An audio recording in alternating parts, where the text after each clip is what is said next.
Audio Jungle.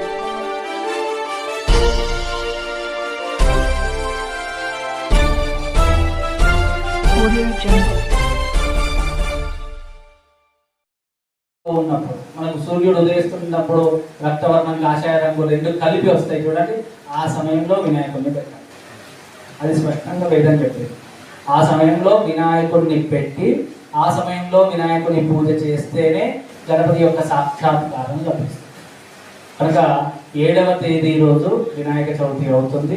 ఆ వినాయక చవితి ఎప్పుడు కూడా మధ్యాహ్న గ్రాహ్యం, అంటే మధ్యాహ్నం చవితిని ఆధారం ఒక్కొక్క పండుగ ఒక్కొక్క విధానంలో ఉంటుంది. వినాయక చవితి మధ్యాహ్న వ్యాపిని.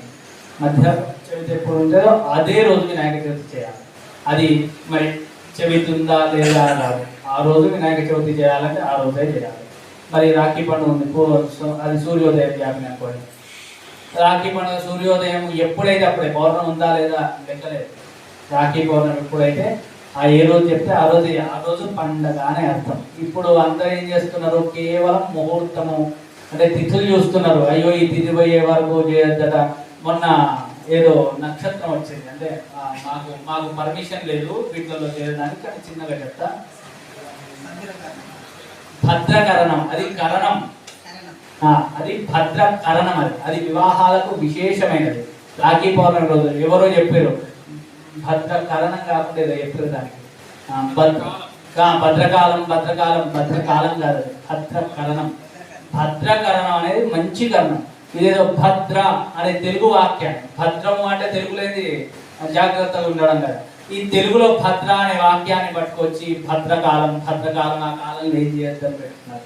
ఇవి తప్పులు.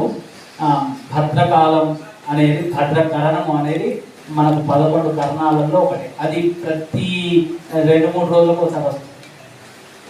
మన కరణాలు రోజుకు 2 వస్తాయి.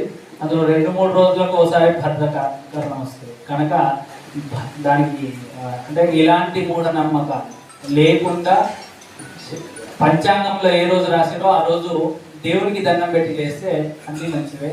కనుక అలాంటి ఆలోచనలు పెట్టుకోకండి ఎవరు, అంటే భక్తులకు చెప్తున్నా. అలాంటి ఆలోచనలు లేకుండా ఆ రోజు పండగ అన్నప్పుడు ఆ రోజు అంటే ఏ కాలం చెప్పారో, ఏ కాలం మంచిది అని చెప్పారో, అంటే సూర్యోదయం వ్రతాలు సాయంకాలం వ్రతాలు చేసుకుంటే మంచిది. గణపతి యొక్క ప్రతిష్ట ఎప్పుడు కూడా సూర్యోదయ కాలం మంచిది. కనుక ఆ సమయంలో పెట్టుకోవాల్సిందిగా కోరుకుంటున్నాను.